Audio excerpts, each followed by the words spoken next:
The first time Commander Thexaval saw Earth, he knew it would be easy prey. The blue planet spun lazily in the void, unaware that alien eyes watched from the darkness beyond. Thexaval stood on the bridge of his massive ship, studying the data streams flowing across holographic displays. His 6 arms moved gracefully as he manipulated the controls, zooming in on the planet's surface. "Look at them," he said to his second-in-command, pointing at the images of human cities. "They still use metal vehicles that roll on circular discs. Their flying machines need wings like insects, primitive creatures." The year was 1989 on the human calendar. The Velkari had just discovered this small world through their long-range scouts. What they found amazed them. A species that had barely learned to split atoms, still fighting wars with chemical explosives and metal projectiles. Thexaval had conquered 17 worlds in his lifetime. Each victory came after careful study and planning. But Earth would be his greatest prize. A whole planet of primitive beings rich in resources and perfect for Velkari expansion. "Begin the deep scan," he ordered. "I want to know everything about these humans." For the next 100 years, the Velkari watched and learned. They intercepted human radio signals, television broadcasts, and early internet communications. They studied human wars, from ancient battles with swords and shields to the great conflicts of the 20th century. The aliens watched footage of human soldiers charging across battlefields, their simple weapons flashing in the smoke. "See how they fight," Thexaval told his war council decades later. "No coordination beyond basic radio signals. No energy shields. No plasma weapons. They throw metal bits at each other and call it warfare." The Velkari military machine began its slow, methodical preparation. Engineers designed new ships specifically for fighting humans. They studied every human weapon system: bullets, missiles, bombs, even nuclear devices. Each Velkari vessel would carry shields calibrated to stop human projectiles. Their armor could withstand temperatures far beyond what human explosives could generate. Military strategists created detailed invasion plans. They studied human cities, learning the layout of major population centers. They identified key targets: military bases, government buildings, communication centers. The aliens knew where every important human lived and worked. Training began across the Velkari Empire. Soldiers practiced fighting in Earth-like environments. They built mock-human cities and ran assault drills. They learned to counter human tactics, to exploit human weaknesses, to break human morale with swift, overwhelming force. Years passed. The Velkari war machine grew stronger while Earth remained unchanged in their eyes. The last data they collected showed humans in 2023, still using the same basic technologies: cars that ran on liquid fuel, computers that needed human operators, weapons that fired simple metal bullets. "A century of preparation," Thexaval said as he reviewed the final invasion plans. He was older now, his green skin marked with the ritual scars of a veteran commander, but his mind remained sharp, focused on the coming victory.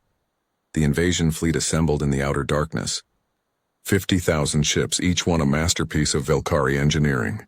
The smallest vessels carried enough firepower to level a human city. The largest could crack continents. Every ship bore energy shields designed to laugh off human weapons. Biological warfare specialists had spent decades creating the perfect virus. It would target human genetic markers specifically, leaving other Earth species unharmed. When released, it would sweep across the planet like wildfire, reducing human resistance to nothing within weeks. "The humans won't even know what hit them," promised Dr. Kethamar, the lead biological engineer. "Their primitive medical knowledge cannot possibly counter our creation." Ground forces trained with weapons that could punch through human armor like paper. Velkari soldiers wore powered suits that made them faster and stronger than any human. Their energy rifles could vaporize human vehicles with single shots. The logistics were perfect. Supply lines stretched back to Velkari space, ready to support the occupation force. Colony ships waited to bring Velkari families to their new world. Earth would become another jewel in their empire. Intelligence teams had identified key human leaders and military commanders. They knew which humans to capture alive for questioning, which ones to eliminate immediately.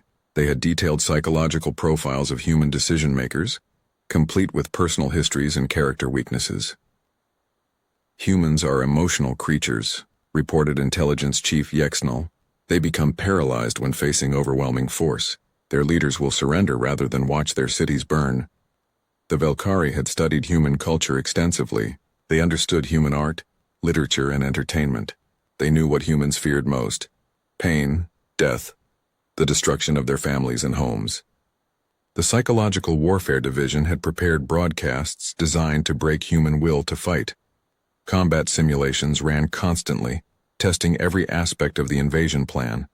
Virtual humans died by the billions as Velkari tacticians refined their strategies. Every possible human response had been calculated and countered. They might try to use their nuclear weapons, one strategist suggested during a planning session. "Let them," Thexval replied. "Our shields will hold, and every nuclear device they detonate weakens them further. They'll be poisoning their own world while we remain untouched." The Velkari had even planned for human space capabilities. They had watched the primitive rockets humans used to reach their moon, and the simple space stations they built in low orbit. Velkari fighters could destroy every human spacecraft in minutes if needed. As 2089 approached, final preparations began. The invasion fleet moved to staging positions in the outer solar system. Advanced scouts confirmed that Earth remained as primitive as ever. Humans still drove ground vehicles, still lived in vulnerable surface cities, still fought with kinetic weapons. 100 years of planning, Thexval told his assembled commanders, every detail accounted for, every weakness identified, every strength countered. When we emerge from hyperspace above Earth, victory will be inevitable. The commanders agreed. How could it be otherwise? The Velkari Empire had conquered dozens of worlds using far less preparation. Earth would fall in hours, maybe days at most. The humans would never know what hit them. In the final weeks, weapons were loaded and tested. Troops received their final briefings. Ship captains reviewed their target assignments one last time. Everything was ready. The Velkari had spent a century becoming the perfect machine for conquering Earth. Every soldier knew his role. Every captain understood her mission. Every weapon was calibrated for maximum effect against human resistance. On the day before the invasion, Thexval stood alone on his bridge, looking at the tactical display showing Earth in the distance. So small, so blue, so helpless. Tomorrow that world would be his. The humans had no idea what was coming. They went about their daily lives, unaware that 50,000 ships full of death waited just beyond their detection range. "Sleep well, humans," Thexval whispered. "Tomorrow you learn why the Velkari Empire spans the galaxy while you crawl in the dirt of a single world." He was wrong, of course. But the Velkari commander had no way of knowing that the Earth of 2089 was not the Earth he had studied for so long. The humans he planned to fight no longer existed. The invasion would begin in 12 hours. It would end 12 minutes later. December 15th, 2089, the day the universe changed forever. Jiho Kim sat in the Seoul Defense Center, watching coffee cool in his cup. Outside, snow fell gently on the city's gleaming towers. The buildings stretched impossibly high, their surfaces covered in living metal that shifted and flowed like water. It was a peaceful morning. "Sir," called Minji Park from her station. "We're getting massive hyperspace distortions at the edge of the solar system." Jiho looked up from his reports. The defense center was a marvel of human engineering, its quantum processors humming quietly as they analyzed data from across the galaxy. Holographic displays showed Earth's position in space, surrounded by the soft blue glow of the planetary shields. "How massive?" he asked. Minji's fingers danced across her control interface. The air above her station filled with mathematical symbols and energy readings. 50,000 contacts, sir. Maybe more. They're coming out of hyperspace in formation." The coffee cup slipped from Jiho's hand, but it never hit the floor. The room's gravity field caught it gently, floating it back to his desk. Around the defense center, alarms began to sound. Not the harsh klaxons of the old days, but soft musical tones that meant the same thing. War was coming. "Get me President Chen on the emergency channel," Jiho ordered, "and patch me through to all defense centers worldwide. This is what we've been preparing for." The main display screen flickered to life, showing the alien fleet as it emerged from the darkness between stars. The ships were huge, their hulls dark metal that absorbed light like hungry mouths. They moved in perfect formation, thousands of vessels arranged in geometric patterns that spoke of military precision. Daesung Lee jogged into the room, still pulling on his uniform jacket. "How long were they watching us?" he asked. "Long enough to count our teeth," Jiho replied grimly. "Minji, what's our fleet status?" All defense platforms are online and ready, she reported. The orbital stations report full weapon charges. Ground-based systems are powering up now. Jiho nodded. Humanity had not been idle during the past decades. While the aliens watched from afar, human technology had grown and changed in ways that would have seemed impossible to earlier generations. The Earth of 2089 bore little resemblance to the world of 2023. The first alien message came an hour after their arrival. It was broadcast on all frequencies in perfect human languages. The translator programs the aliens used were flawless, carrying the full weight of threat and authority they intended. Primitive humans of Earth, the voice said. It was deep and commanding, with the confidence of absolute power.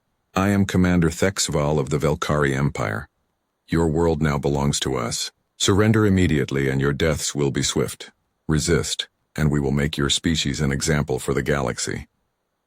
In the Seoul Defense Center, Jiho listened to the message with growing amazement.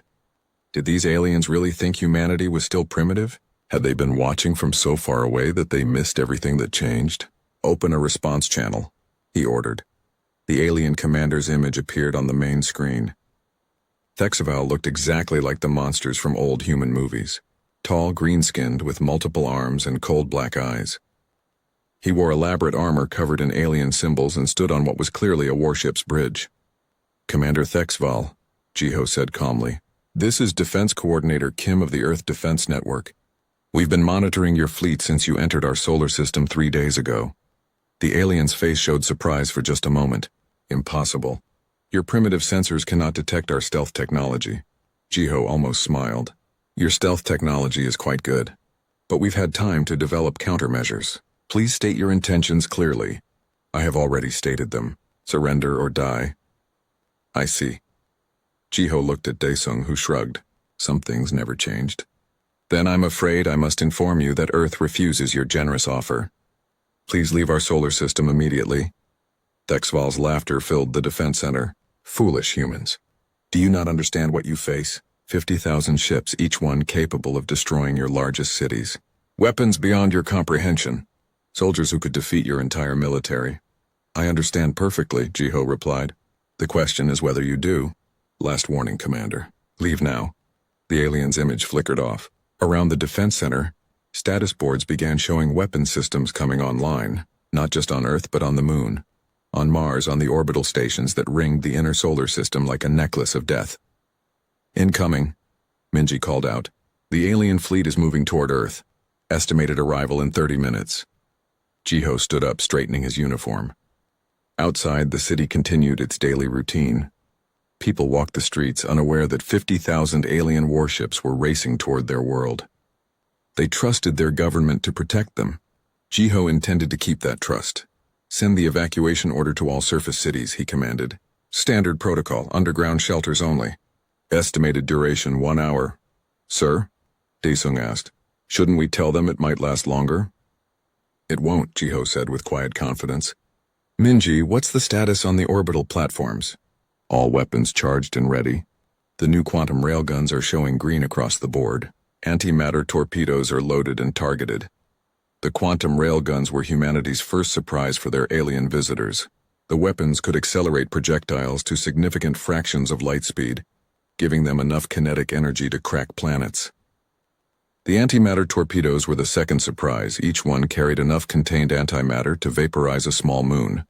And the fighter wings? Ready and waiting, Minji reported. All pilots are in position. The quantum fighters are showing perfect system integration. The quantum fighters were humanity's third surprise. Controlled by neural link, they could move in ways that would kill any organic pilot. They were faster than anything else in known space, and their weapons could rewrite matter at the molecular level. Ground forces. All enhanced troops are in position, Daesung replied. The new armor systems are online. Molecular disruptors are charged and ready. The enhanced troops were humanity's fourth surprise. Decades of genetic therapy and cybernetic integration had created soldiers who were faster, stronger, and smarter than any baseline human.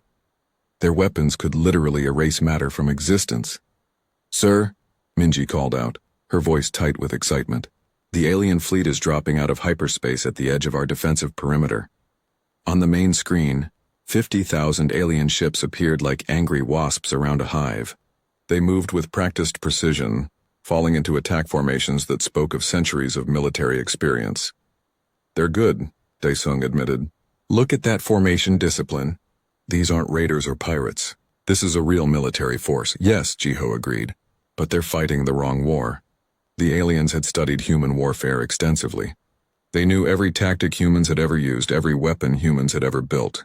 They were prepared to face the military forces of 2023, but the year was 2089. "Incoming transmission," Minji announced. Thexval appeared again on the screen. Behind him, the bridge of his flagship buzzed with activity as alien officers prepared for battle.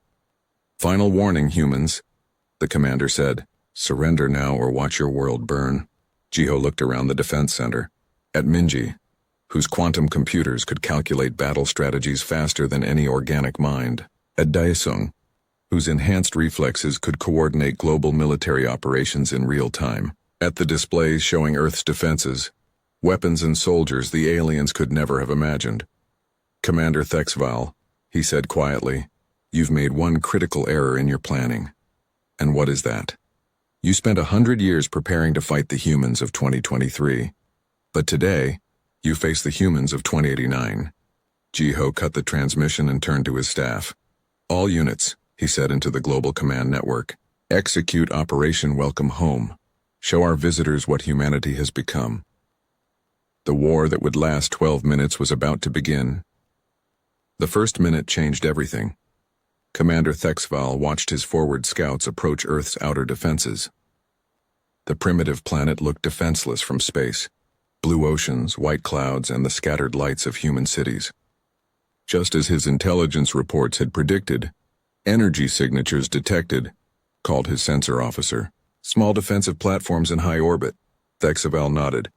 The humans had built some kind of space stations over the decades, probably armed with their kinetic weapons and primitive missiles. His shields could handle anything so crude. "Begin the assault," he ordered. The first wave of Velkari ships moved forward, their dark hulls gleaming with energy fields. Each vessel carried enough firepower to level continents. Against human resistance, they would be unstoppable. Then the orbital platforms opened fire. The first quantum railgun blast hit the lead Velkari destroyer at 90% of light speed. The alien vessel, designed to withstand any conceivable human weapon, simply vanished. One moment it was there, the next it was expanding plasma and scattered atoms. "What?" Thexval began, then stopped as 12 more ships disappeared in flashes of impossible light. The quantum railguns had been humanity's secret project for 30 years. They used controlled micro-black holes to accelerate tungsten rods to speeds that turned matter into energy on contact. No shield technology in known space could stop them. "Evasive maneuvers," Thexval shouted. "All ships, evasive maneuvers!" But the human weapons tracked their targets with perfect precision. Quantum computers calculated firing solutions faster than organic minds could process. Within the first minute, 300 Velkari ships became expanding clouds of superheated gas. The second minute brought antimatter torpedoes. The human weapons looked like simple metal cylinders, no bigger than a person. They moved slowly compared to the railgun projectiles, almost lazily drifting through space toward their targets. Velkari point defense systems opened fire, filling space with energy beams designed to destroy incoming missiles. The antimatter torpedoes flew straight through the defensive fire without taking damage. Their hulls were made of exotic matter that existed in 11 dimensions simultaneously. 3-dimensional energy weapons couldn't touch them.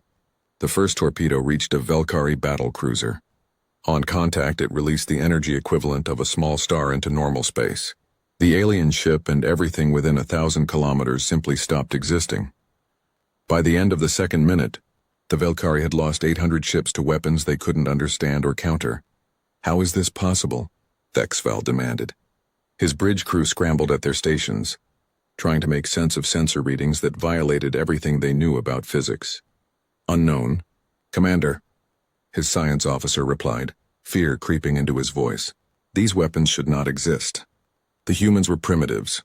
They used chemical rockets and metal bullets. Well, they're not using them now," Thexval snarled. "Deploy the fighters. Get through their defenses. Reach the surface." The third minute introduced the Velkari to humanity's aerial superiority. Thousands of alien fighters poured from the surviving ships, their sleek forms diving toward Earth's atmosphere. They moved fast and low, using tactics perfected across a dozen worlds. Each fighter was a masterpiece of engineering, capable of destroying human aircraft by the hundreds. They met humanity's quantum fighters at the edge of space. Wanho, Choi felt the neural connection activate as his consciousness merged with his fighter's quantum processing core. Around him, reality became mathematics, trajectory equations, energy calculations, probability matrices. His human brain, enhanced by decades of genetic therapy, processed information at superhuman speeds. "Contact," he said calmly. 3,000 alien fighters incoming fast. His wingman Suzy Han laughed through the neural link. "Only 3,000? This should be fun." The quantum fighters moved like living thoughts through space. They could shift through 11 dimensions, becoming briefly intangible, to avoid enemy fire while remaining solid enough to attack. Their weapons fired streams of condensed probability that rewrote the laws of physics in small areas. Wanho's fighter became math itself, sliding through space-time while his weapons turned alien fighters into geometric impossibilities. Where Valkyrie craft had once flown, now there were only expanding spirals of matter that existed in patterns reality couldn't support. In 3 minutes of combat, 5,000 alien fighters became abstract art painted across the sky. The 4th minute brought the ground invasion. Valkyrie dropships, heavily armored and shielded, smashed through Earth's atmosphere like meteors. They landed in major cities across the planet, their hulls glowing red-hot from atmospheric entry. Assault ramps dropped and Valkyrie ground forces poured out. Each alien soldier wore powered armor that made them faster and stronger than any human. Their weapons could vaporize steel and concrete. They had trained for a century to fight human resistance. Hyunwoo Nam watched them come from his position in downtown Seoul. Around him, other enhanced humans took cover behind barriers made of programmable matter. The humans looked small and fragile compared to the alien juggernauts advancing through the streets. "Remember," he said into his comm system, "these things spent 100 years learning to fight regular humans. Show them what the enhanced version can do." Hyunwoo's first shot came from a molecular disruptor the size of a pistol. The weapon didn't fire energy or matter. It fired the concept of entropy itself, wrapped in a quantum field that could penetrate any defense by convincing reality that the target had never been solid in the first place. The first Valkyrie soldier simply stopped being solid. His armor, his weapons, his body, all became loose collections of individual atoms that scattered in the wind. "What sorcery?" Another alien began, then discovered that human soldiers could move through walls by temporarily existing in parallel dimensions. Hyunwoo appeared behind the alien squad, having walked through solid concrete as if it were mist. His enhanced reflexes, running on quantum processors grafted into his nervous system, let him move faster than the aliens could track. In 30 seconds, the entire Valkyrie ground force in downtown Seoul had been reduced to scattered atomic structures, similar. Scenes played out across Earth as enhanced humans demonstrated capabilities that violated every law of physics the aliens understood. The 5th minute brought biological warfare. In desperation, Commander Thexval authorized the release of the virus his scientists had spent decades perfecting. Specially designed to target human genetic markers, it would sweep across Earth like wildfire, killing every human within weeks. The virus was perfect. It was unstoppable. It was precisely calibrated to exploit human biological weaknesses.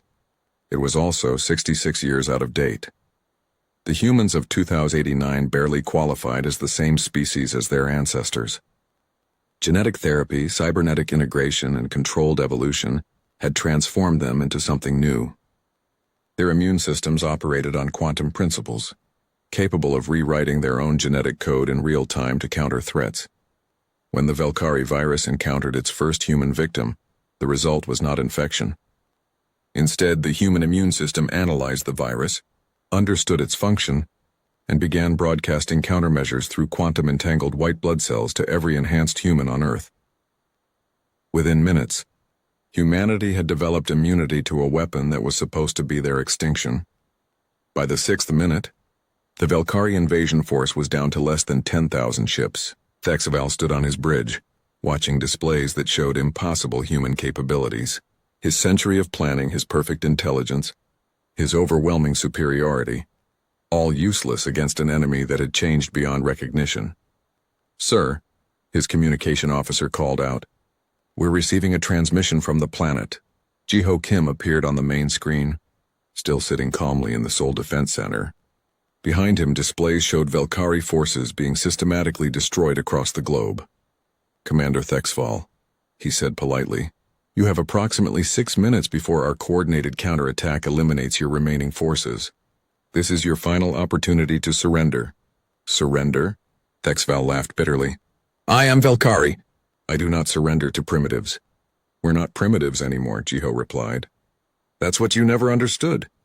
You spent a century studying the humans of the past, but evolution never stops, Commander. We kept changing while you kept planning. The 7th minute brought humanity's final demonstration of power. Minji Park's quantum computers had been calculating the optimal response throughout the battle. Every human weapon system, from orbital platforms to handheld devices, received targeting coordinates and firing solutions simultaneously. "All units," Jiho announced, "synchronized fire in 3, 2, 1 be execute."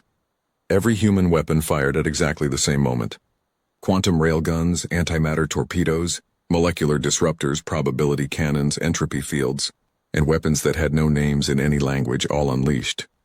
Together in perfect coordination, the remaining Valkyrie fleet existed for 3.7 seconds after the order was given, then they didn't.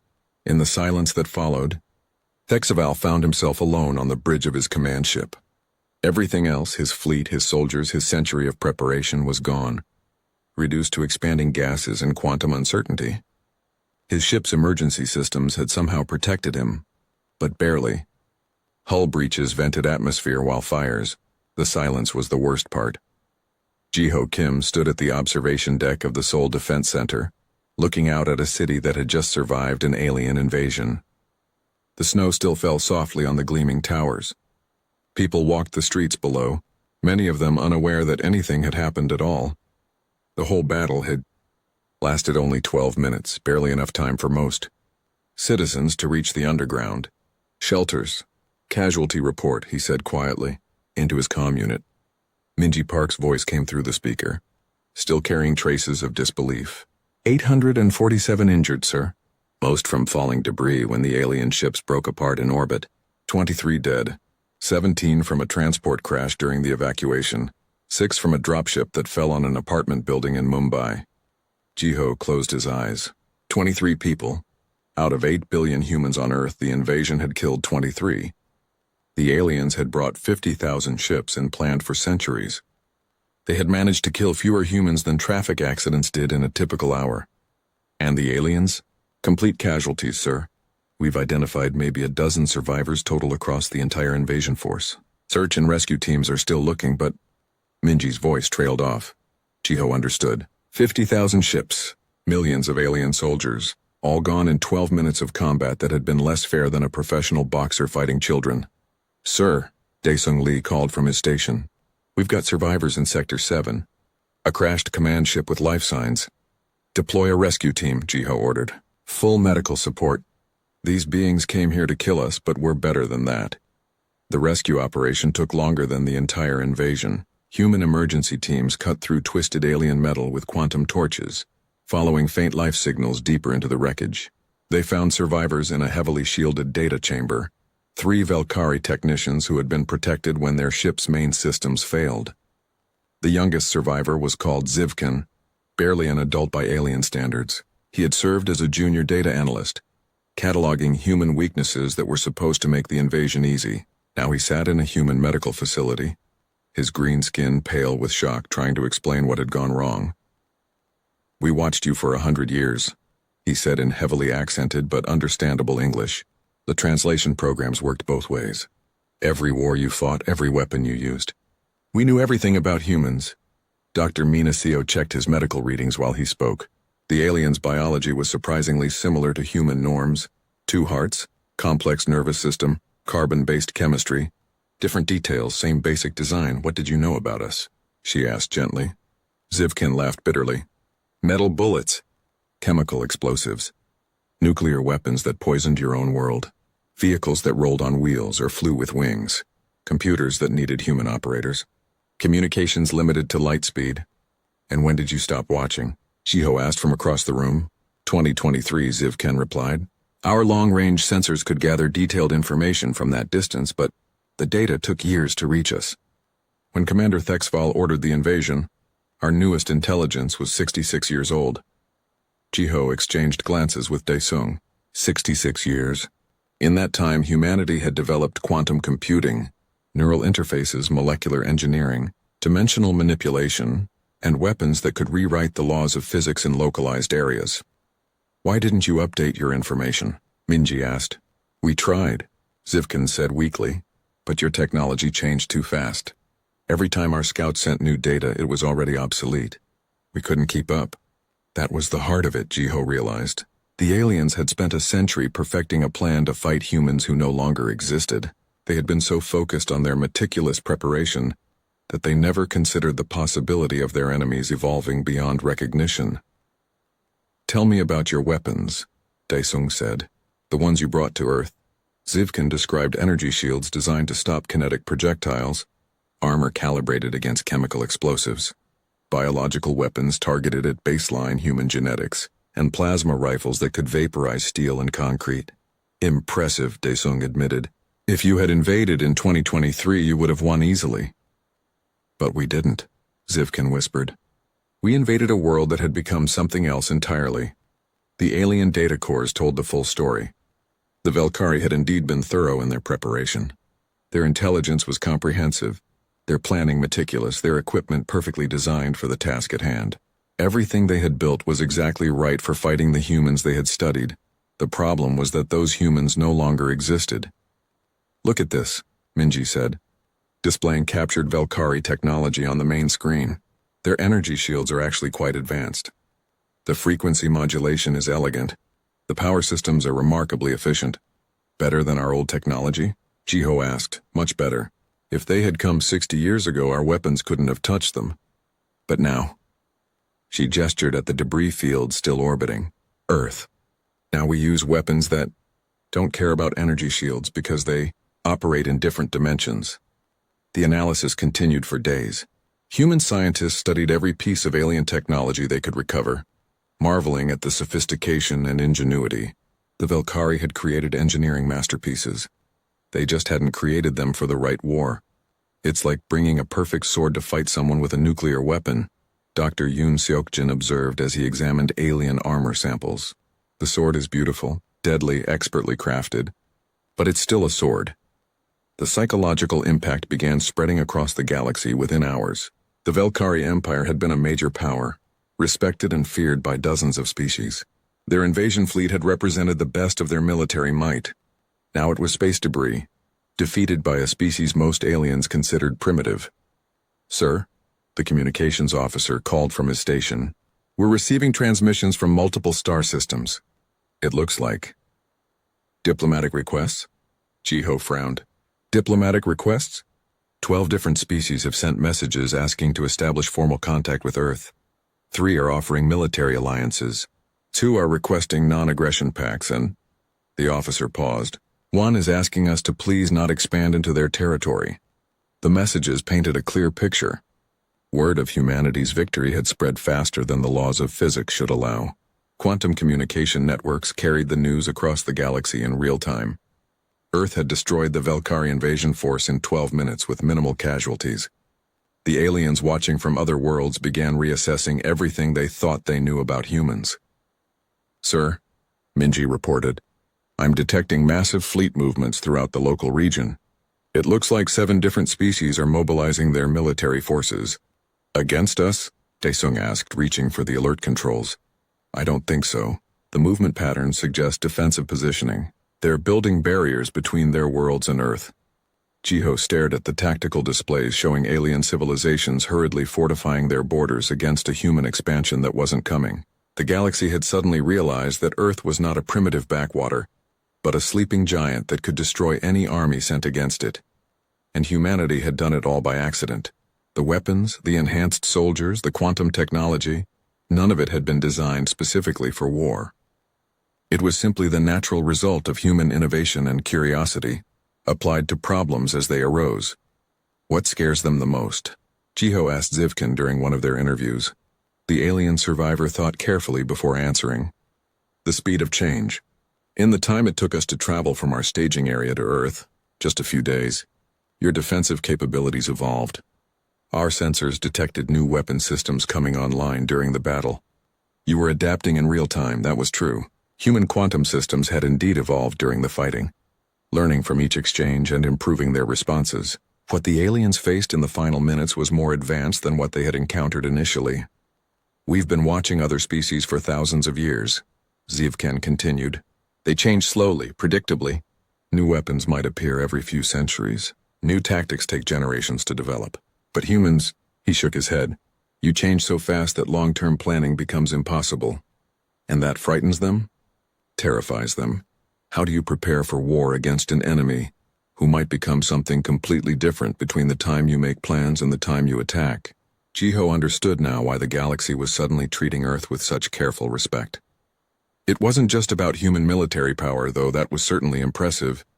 It was about human unpredictability, the frightening possibility that any conflict with Earth might be fought against weapons and tactics that didn't exist when the war began. The final report made sobering reading.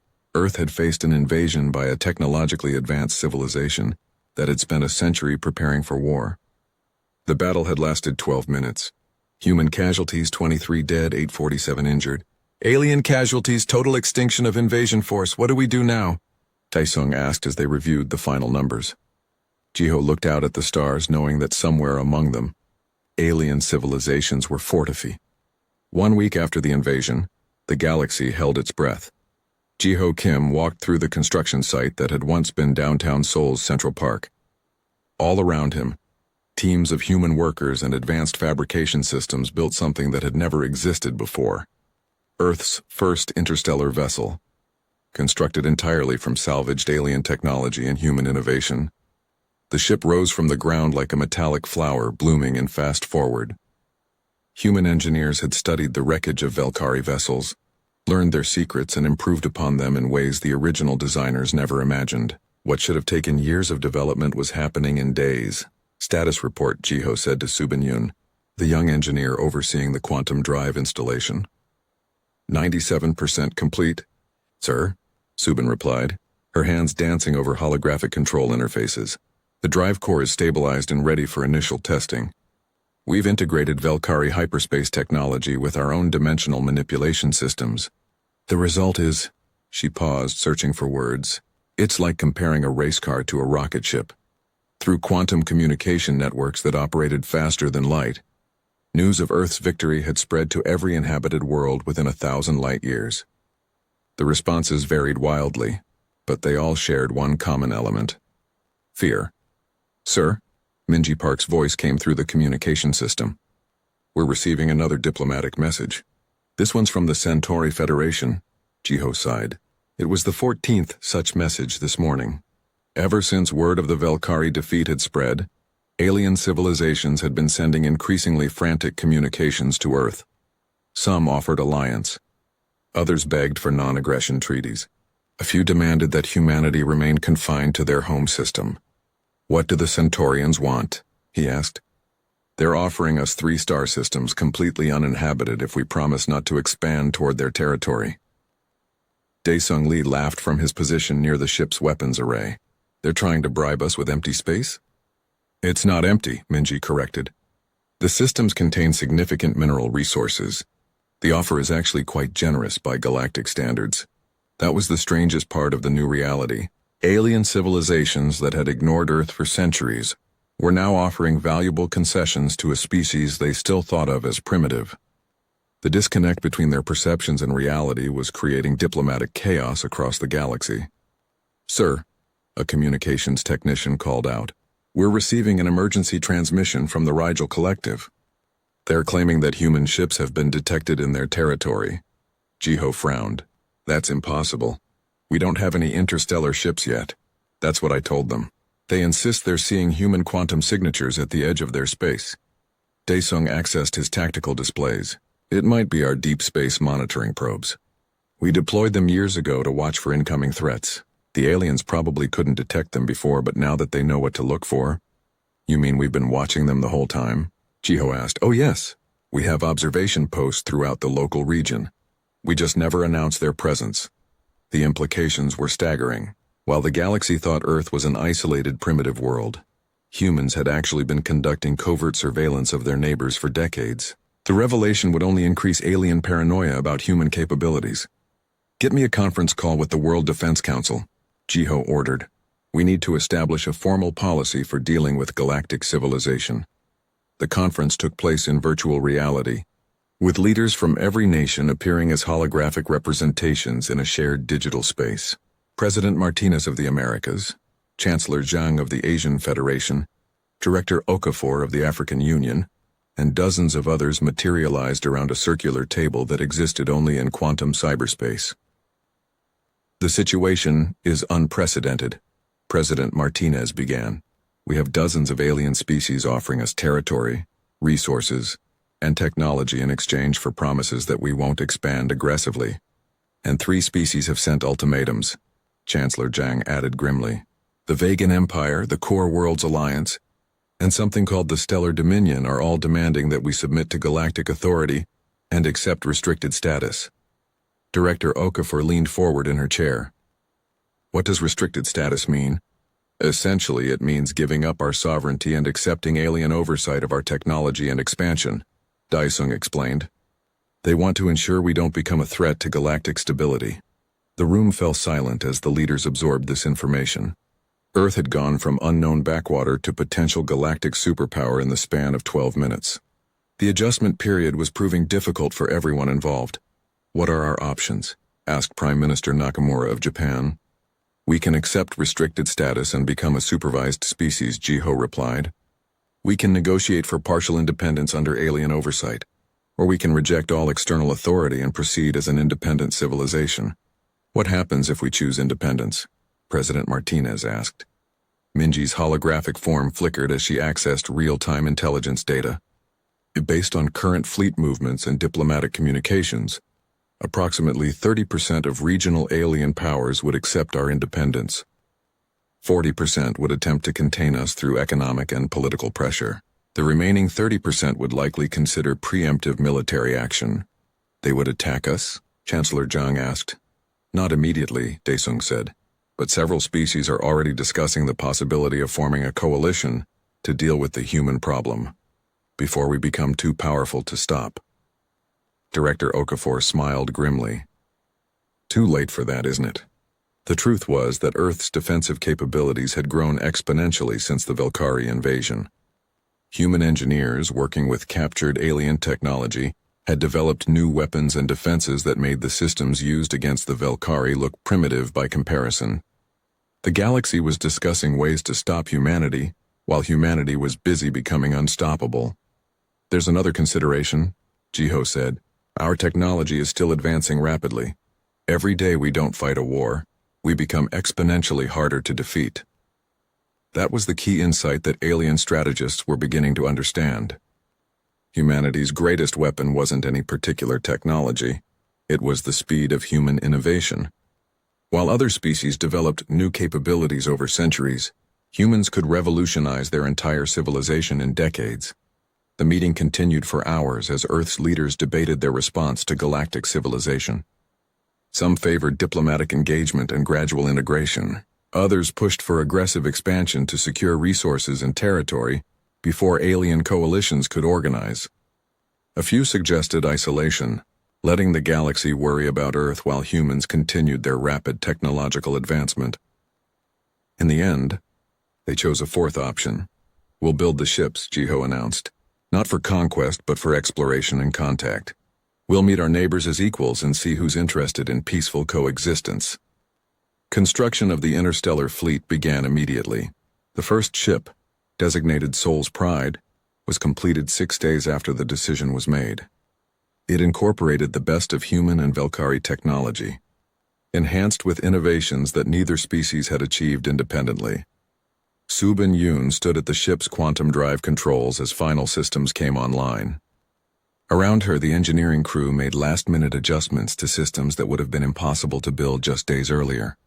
"Drive core stable," she reported, hyperspace generators showing green across all boards. "Navigation computers are synchronized with the Galactic Positioning Network." Jiho took his place at the observation deck as Earth's first interstellar vessel prepared for its maiden voyage. Below them, the planet that had survived invasion and emerged as a galactic power continued its daily routine. Most humans still had no idea how much their world had changed. "Sir," the communications officer called out, "we're receiving messages from 17 different star systems. Word is spreading that we're launching an interstellar ship." "What kind of messages?" Daesung asked. "Mixed, sir. Some are congratulatory. Others are concerned. The Vegan Empire is demanding we cancel the launch and submit to inspection by galactic authorities." "And our response?"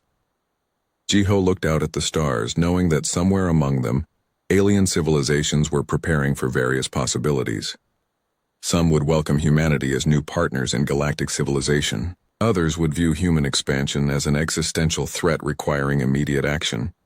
"Our response is simple," he said. "We're going to say hello." The quantum drive activated with a sound like reality being gently torn and rewoven.